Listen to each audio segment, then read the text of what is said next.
Debate de Cuatro, la discusión de las ideas. La comunicóloga, el administrador, el abogado, el periodista, todos docentes. 102.5 FM, Sintonía UTAB, la perfecta armonía de tus sentidos. Muy buenas tardes, amigas y amigos de Debate de Cuatro. Nuevamente los saludamos a través del 102.5 Sintonía UTAB, la perfecta armonía de tus sentidos. Sus amigos Juan Carlos Díaz, Verónica Bautista, Pedro Antonio Canolán, Francisco Bocanegra. Y hoy vamos a tocar un tema interesante como todos los que hemos tocado en estos días, y vamos a estar hablando de turismo de vanguardia. ¿Sí? ¿Qué es para nosotros el turismo de vanguardia? El turismo de vanguardia es aquello que nosotros podemos identificar, posiblemente en algunos casos porque esté de moda, porque sea diferente a lo que nosotros conocemos, porque tenga algunas otras características específicas a las que nosotros normalmente estamos adecuados. Y aquí, ¿qué mejor que nos pueda ir ilustrando con esto que nuestro buen amigo Paco? Paco. Muy bien, gracias Juanito. Como siempre sabemos que el turismo es un fenómeno que no se detiene, es un acto de cultura que está en perpetuo movimiento y dinámica. Antiguamente pues el turismo se trataba nada más de ir de un lugar a otro con fines recreativos, ¿no? Esparcimiento y diversión cultural. Pero actualmente vemos que cada día esa motivación de viajar de un punto a otro ya no es únicamente recreativa, ¿verdad? Ahorita tenemos ya distintos tipos y causas que en un momento dado hacen o producen que una persona abandone la zona geográfica en que se desenvuelve comúnmente para ir en pos de un interés, bien sea humano, material, económico o de carácter cultural. Hoy por hoy vemos personas que se trasladan millones de kilómetros para en un momento dado apreciar cuestiones que van desde lo más sublime, ¿verdad? Como por ejemplo el turismo religioso, que sería viajar para conocer la Meca, para conocer el Vaticano, ir al lugar donde el profeta ascendió a los cielos. Así es. De lo sublime podemos viajar hasta por lo ridículo. ¿Sí? Me refiero, por ejemplo, a viajar al lugar donde en un momento dado va a haber el concierto de tal grupo, o por ejemplo, trasladarnos a un punto o sitio geográfico en donde sucedió o aconteció un fenómeno que nosotros consideramos con gran valor, aun cuando culturalmente sea esto bastante debatible, como por ejemplo mencionábamos en una emisión en un programa anterior, aquellos que viajan para conocer los narcopuntos, ¿sí? ¿Verdad? Aquellas comunidades donde sucedió tal balacera o en un momento dado donde, pues... Las detenciones. Exacto, ¿verdad? Buen Pedro, tal personaje tristemente famoso en las redes sociales y en los medios de comunicación, pues fue aprendido, ¿no? Así Entonces, es. definitivamente tenemos el caso de que las tendencias y la vanguardia es lo de hoy. La vanguardia es lo más moderno, aquello que camina delante de nosotros. Y bueno, pues hay que estudiarlo para no quedarnos atrás. México no puede atrasar el reloj, al contrario, tenemos que adelantarlo. Una pregunta obligada sería, Pedro, ¿tendremos turismo de vanguardia en México? Yo te tengo otra pregunta de ¿bajo qué características o lineamientos podríamos definir turismo de vanguardia? O sea, el turismo que tenemos definido hoy en día como vanguardia, ¿qué características cumple para ello? ¿Y no será que nos quedamos en el turismo de la última década definiéndolo como de vanguardia? O sea, ¿qué es realmente hoy en día la vanguardia en materia turística?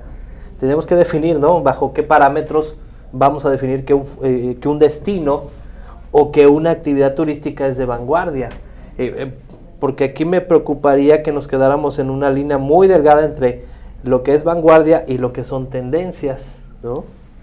Pues ahí fíjate que yo creo que sí nos vamos a tener que adentrar un poquito más, porque realmente en muchos casos vamos a encontrar como vanguardia lo que está de moda nada más, o lo que está en su momento adelantando un paso a nosotros.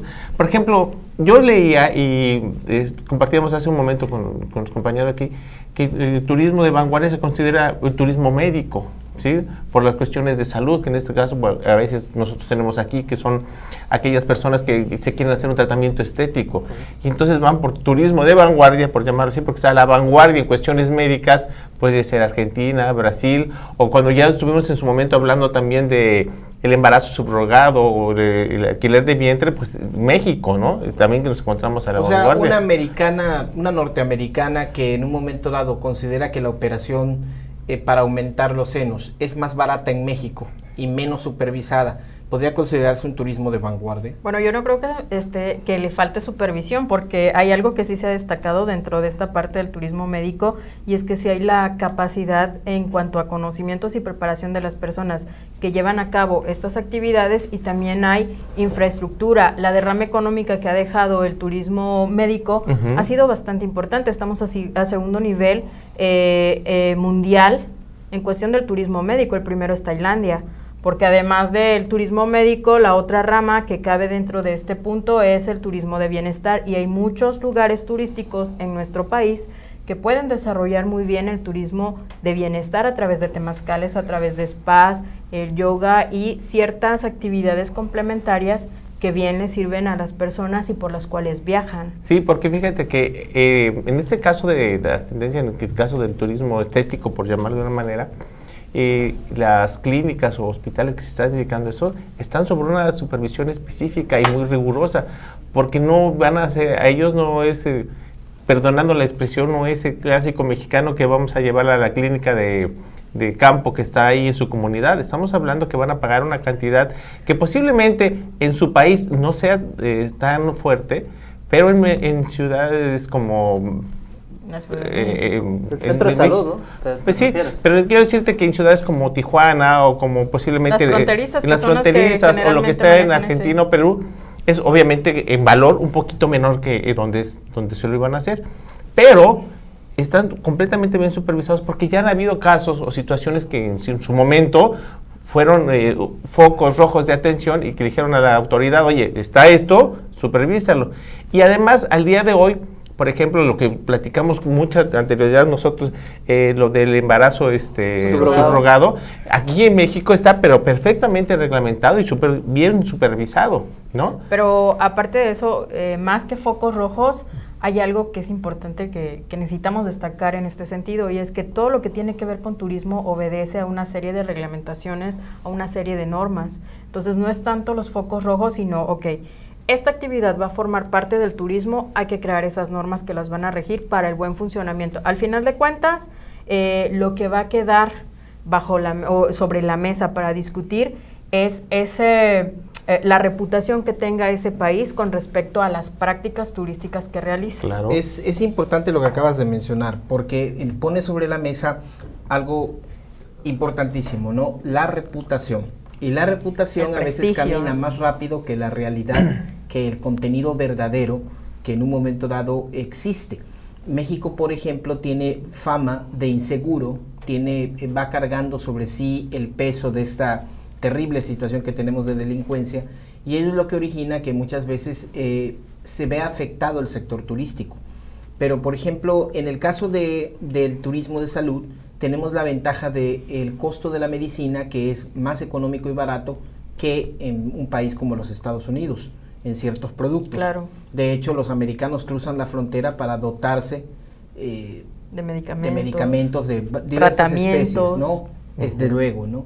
Sin embargo, ¿qué va a pasar cuando Estados Unidos camine hacia la legalización de la marihuana? Cruzarán mexicanos, ¿verdad?, de la frontera sur hacia el norte, desde luego, ¿no? Claro. Sí, la legislación de hecho va cambiando. Por ejemplo, en el caso de la madre subrogada, que fue un contrato perfectamente legal durante muchos años, hoy los estados se están echando hacia atrás y están derogándola. Sí. Sí, la están quitando y removiendo de los ordenamientos legales, precisamente en atención a criterios de derechos humanos. Es decir, la madre es madre aun cuando haya firmado un contrato en el que renunciaba al hijo.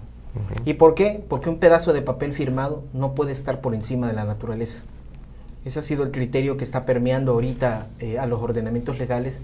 Tabasco incluso va caminando a marchas, a pasos agigantados hacia la derogación del contrato de madre subrogada. ¿Y qué decir de otros estados que son conservadores, en donde ni siquiera han contemplado semejante tal cosa, ¿verdad? Y otra polémica dentro de ese punto es la adopción, ¿no?, de parejas gays hacia estos niños que fueron procreados por vientres subrogados, que también está dentro del tema del turismo de vanguardia, el turismo LGBT, y que ha sido punta de lanza para iniciar estas discusiones entre, ¿debe haber una evolución entre la familia hacia este tipo de personas o no la debe haber? Un punto de discusión bastante fuerte. Es un tema un tema muy interesante. Delicado, sí, ¿no? Muy aparte, ¿verdad? Sí, muy aparte. Pero bueno, entre los puntos que podemos tomar también como turismo de vanguardia, de los primeros programas que se acuerdan que hicimos nosotros, estaba el turismo LGTB. También nosotros tenemos aquí algunos lugares considerados como de vanguardia. ¿Por qué? Porque se les da la bienvenida, lo que no se les da en otros países o en otros lugares a las personas con algunos sentimientos o situaciones diferentes. Entonces, también encontramos en la vieja Europa que sigue siendo vanguardia, por ejemplo, Ámsterdam, ¿no? Pues la gran apertura que tiene a la utilización de alguna, por ejemplo, la marihuana que nos decía hace un momento dado, Paco. Variedad, ¿no? En variedad, de la que tú quieras. Legalizado. Exacto. La prostitución se da como comprar un caramelo en la esquina, ¿estamos? Independientemente de que la ciudad es preciosa, ¿sí? Pues sigue siendo, pues, la característica de este lugar, ese tipo de actividades, ¿no? Pero vanguardia, ¿para qué? O sea, para ellos no es vanguardia, ellos llevan mucho tiempo así. Pero pero sigue siendo, para el que quiera ir, que en su país tiene restricciones, vaya y sabe que no va a tener restricciones. Sigue estando a la vanguardia, porque independientemente que tenga años atrás, por ejemplo, tú... Vanguardia respecto al retraso del resto. Así es, ¿no? Así es, porque por ejemplo, alguien que se quiera ir a fumar un cigarro y aparte de ir a hacer algunas otras cosas más como venderse, pues sabe que posiblemente en su país no lo va a poder hacer. ¿Por qué? Por las restricciones y situaciones sociales, políticas y legales que puedan haber, pero te vas a estos lugares donde está esa apertura, pues ya está, ¿sí? Y se sigue manteniendo. Habría que definir dónde está la vanguardia, Por lo que se ha platicado, la vanguardia no está en el turismo. Ojo. Está en la actividad. En la actividad, porque también la ley no es tan sencillo conformar esta estructura legislativa. No, claro que no. Porque lleva todo un proceso el tema de las leyes, de los reglamentos. Entonces, es más bien primero la actividad y luego viene... Pero como todo, ¿no? Lo que es... el desarrollo social va más rápido que todo. Así es. Pero esa actividad que estamos hablando, estimado Pedro, hace que atraigan a esas personas. Y independientemente de lo que quieran hacer o lo que quieran conocer, viene la derrama económica y en automático también se convierte en turismo. Positivo o negativo, como lo quieran ver, dependiendo del cristal con que lo veas, es completamente una derrama a donde se desempeña. Pues bueno, ¿verdad? Como los chinos dicen, no importa el color del gato, lo que importa es que case ratones, ¿verdad? Así es. ¿Vale? Pues vamos a ir a un pequeño corte y regresamos aquí en Debate de 4 a través del 102.5 Sintonía UTAM.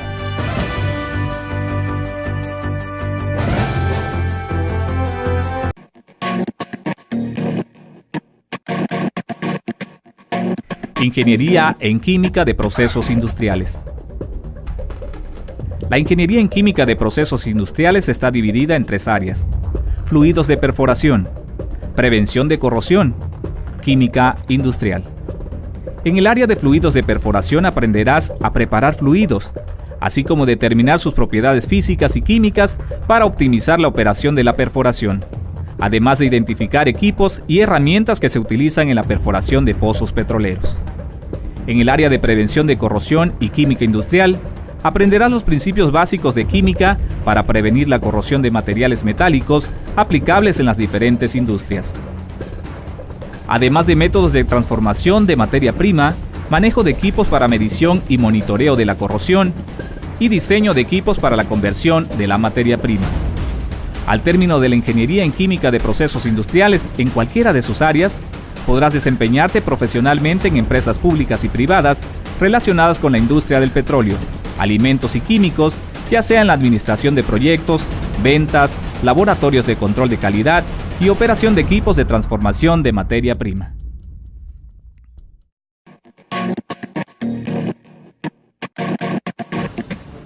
Licenciatura en Gastronomía.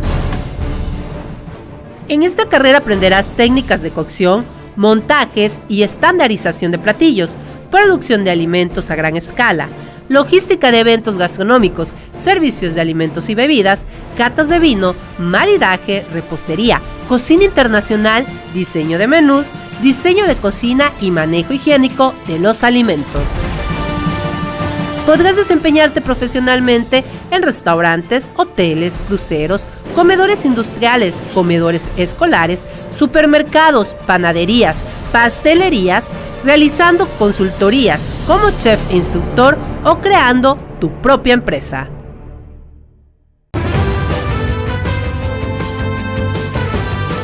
Regresamos a Debate de 4 a través de 102.5 Sintonía UTAP, y quedó pendiente una pregunta que yo creo que nos va a ayudar a responder Paco, y si no con Paco, pues nos vamos ayudando también con Pedro. ¿En qué parte podemos definir el turismo de vanguardia? Bueno, haciendo nuestro mejor esfuerzo, desde luego, ¿no? Y a reserva de una mejor opinión, tenemos o podemos tener o construir juntos que se trata o debe tratar de una actividad contemporánea, es decir, moderna, ¿sí? En oposición a lo clásico, en oposición a las actividades turísticas que tienen su fuente histórica ya en antaño, ¿verdad? También debe de generar recursos, debe ser una actividad que hoy por hoy genera en un momento dado ingresos considerables a la economía en la cual se desenvuelva. Y pues tercero, que se trate de una actividad cuya premisa básica y conductas y actuación sea innovadora, es decir, sea algo sui generis o fuera de lo común, ¿verdad? Tenemos, por ejemplo, que si el propósito de antaño era nada más trasladarme a un lugar para descansar y dormir y pernoctar, ¿verdad? Que era el contrato de hospedaje, ¿no? Que es el contrato más antiguo en materia turística. El propósito de hoy es viajar para conocer la casa de Hitler, por ejemplo, ¿no? O el propósito es viajar para comprar medicinas.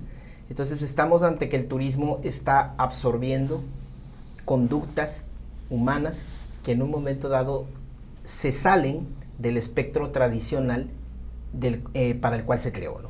Bueno, yo voy a apuntar algo ahí en específico. La Real Academia Española lo define como ir un paso más adelante de algo. Yo sumaría a lo que Paco está comentando la competitividad, que es ese elemento diferenciador de cualquier lugar o de cualquier producto que tengamos.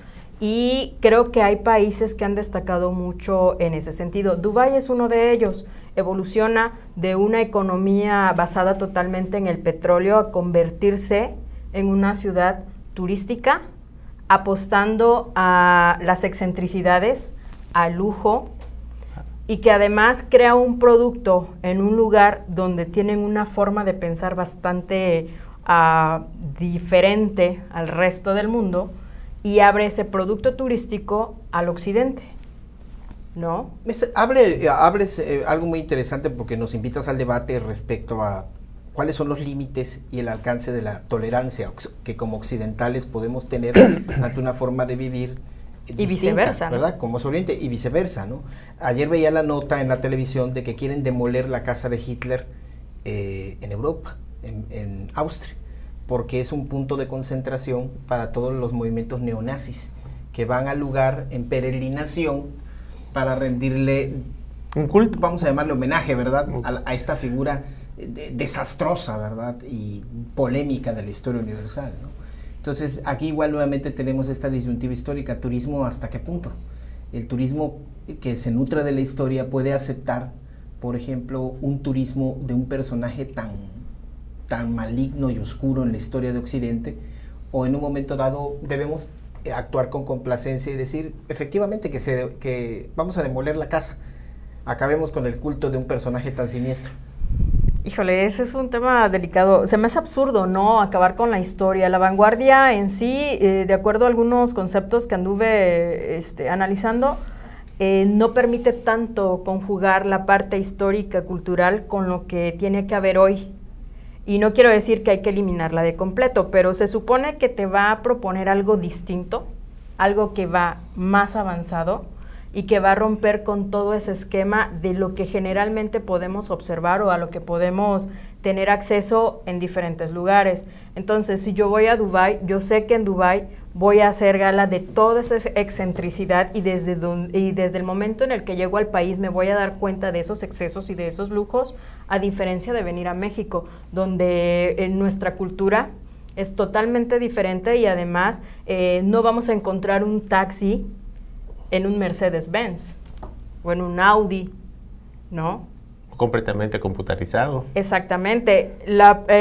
También, antes de entrar al programa, platicamos de qué lugar está jugando, qué rol está jugando esta parte de los medios de comunicación, en específico, utilizar dispositivos móviles, el turismo inteligente. Podría ser también algo de vanguardia. La Claro. primera ciudad europea en destacar en turismo inteligente fue España. A México apenas está llegando y quieren crear el primer pueblo mágico inteligente en Jalisco, específicamente Tequila, Jalisco. Playa del Carmen también lo quieren hacer un destino de turismo inteligente. Eso también podría ser considerado de vanguardia. Pues el concepto de vanguardia va asociado también, como decíamos hace unos minutos, al concepto de innovación, ¿no? Claro. Tenemos que innovar. Y también, por ejemplo, en el caso específico de México y en concreto Tabasco, tú haces una pregunta espléndida hace unos minutos, ¿no? En el sentido de que tenemos turismo de vanguardia. Pedro compartía la misma interrogante. Yo creo que no. Yo creo que tenemos un turismo que está dentro del espectro del ordinario, ¿no? Es que volvería al punto, decía Juan Carlos, ¿no? Ámsterdam fue vanguardia, hoy en día ya no lo es. Dubái fue vanguardia, hoy en día ya no lo es. Que el resto esté rezagado y llegue tarde a eso, o me dirían, turismo de aventura. ¿Hace cuántos años muchos otros estados le entraron al turismo de aventura? Que yo recuerde, por lo menos Veracruz ya lleva más de una década explotando el turismo de aventura a como lo ha hecho Chiapas. No podemos llegar a decir hoy, Tabasco, turismo de aventura, porque eso ya no es vanguardia. Pero que tú llegues tarde a la cita, eso no es vanguardia. Sí. Tendría que sacar Tabasco. El que sigue como puntero y el que sigue manteniéndose al día de hoy es lo que nosotros consideramos vanguardia, ¿no? Como dices tú, puede ser que diría, qué mal está el resto. Pues sí, porque mira, si nosotros hablamos, por ejemplo, la capital de la moda es París. Y sigue siendo la vanguardia de la moda. Y hablábamos hace un rato, por ejemplo, los que hemos tenido la gran fortuna de ir a la Plaza de Vendôme, es que algo que se había hecho para la cultura, todos los edificios que estaban alrededor, que era para que estuvieran los consulados, las embajadas, para que estuviera la biblioteca, ¿sí? Y algunos otros palacios. Al día de hoy, es la plaza de Lego. ¿Por qué? Porque están las mayores casas y firmas de joyas, de modas y de perfumes. Y sigue siendo al día de hoy la vanguardia de la moda. ¿Sí? Nos guste o no. Ahora, la vanguardia del cine en cuanto al lugar, Mónaco, ¿sí? Porque tú me dirás, es que es un evento que se hace ya muy antaño, pero sigue siendo el evento esperado. Bueno, yo creo que queda claro que la vanguardia convive con lo ordinario. Claro. No se excluyen una a la otra. Sin embargo, necesita una de la otra, ¿no? Para esa como que sí, comparación. porque tenemos que entender que una sin la otra no podría estar. Más bien, perdón, aquí hay un punto interesante en lo que decía Juan Carlos. Independientemente de la diferencia que pudiéramos tener en cuanto al criterio o la opinión, pero también puedes crear un destino. Claro. Y ahí lo dijiste, a ver, el festival de cine, hasta que haya un festival de cine que mejore las condiciones, la gente se va a ir para allá. Nadie le ha querido competir a París en cuanto a moda. Pero si hubiera uno que crea las condiciones que logre que todas las firmas, o por lo menos las principales, se vayan y generen el ejemplo más históricamente, Las Vegas nació de la nada. En el desierto. Claro. Entonces dije, a ver, aquí vamos a que muchas cuestiones turísticas también son un producto de la historia y de la cultura, ¿no? Que no se pueden improvisar, ¿no? En el caso de París, asociado con la moda, con la alta costura, pues es resultado de un proceso histórico, ¿no? Claro. Por ejemplo, desde luego es como hablar de capitales, hablar de grandes millonarios, Nueva York, ¿no? Sí. O sea, una capital financiera, ¿no? No política, pero sí que tiene que ver con el flujo de dinero a nivel global, ¿no? Que eres el reflector, tienes que estar ahí. Desde luego, ¿no? Pero ¿qué tipo de turismo innovador podemos generar, por ejemplo, en México? México tiene un gran potencial turístico, es un país bastante variado y rico, aunque sea una propaganda política.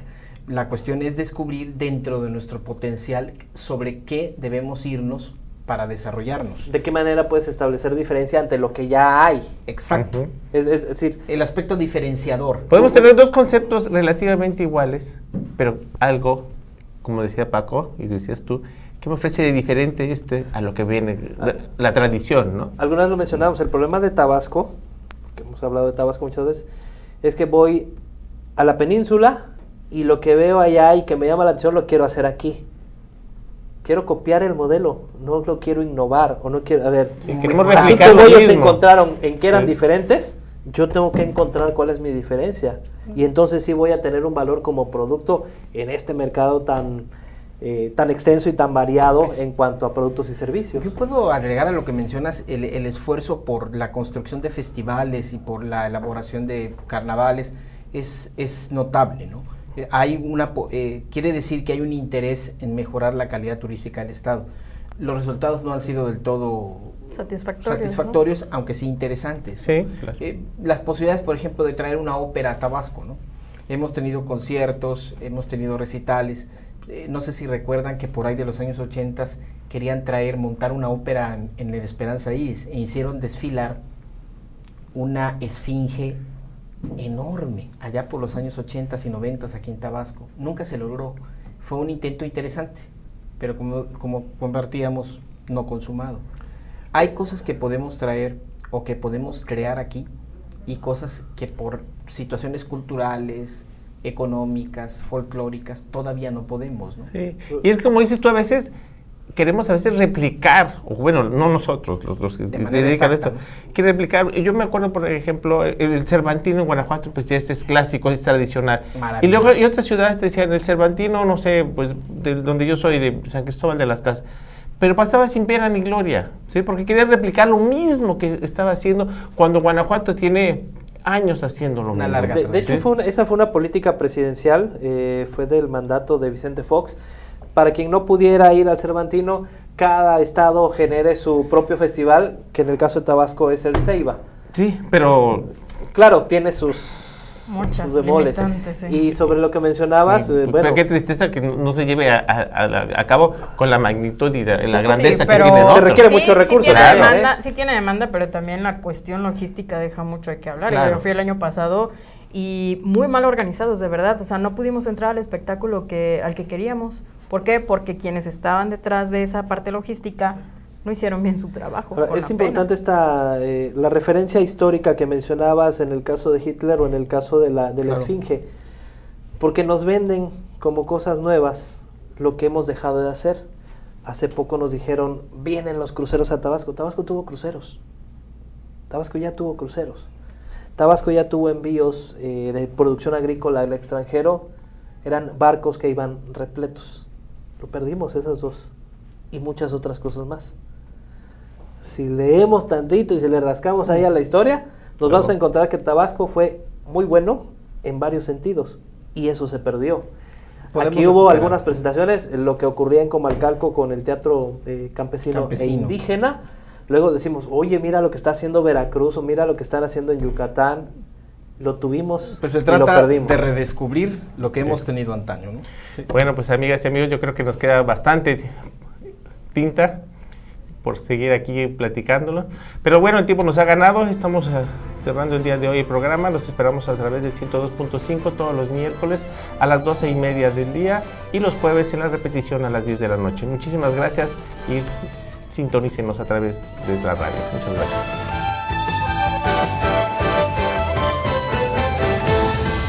Debate de cuatro, la discusión de las ideas.